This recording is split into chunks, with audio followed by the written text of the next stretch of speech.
Auto.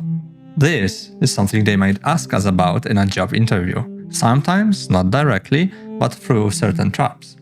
Because when something works automatically, it can also work in ways we don't expect. And our job is to know how it works.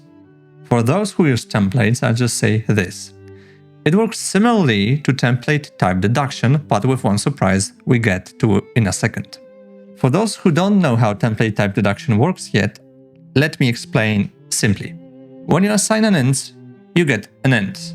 When you assign a pointer, you get a pointer. When you want to show clearly that you're expecting a pointer, you can mark it with an asterisk. If the original object is top-level const, that top-level const is usually dropped in the deduce type. And when we want a reference, we add an ampersand. And while you call me writing code, and everything seems pretty natural, this guy shows up. This guy.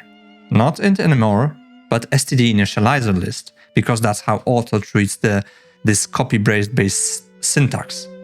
Because if we want to have this kind of list, which seems pretty natural now, then we also need the option to create such a list with one element, right? That's where this odd behavior comes from.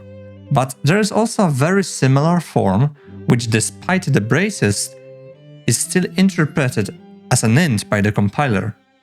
Let's name it direct brace initialization, to distinguish it from the copy brace initialization we had before.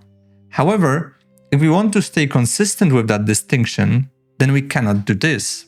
That's why it's worth distinguishing between these two forms. And one more detail. In the past, this form also used to be deduced as initializer list, but that changed with the proposal N3922. Don't let this catch you off guard in a job interview, because even it sounds simple, very often this is hidden among various autos and complicated code. So be careful and keep an eye out for it.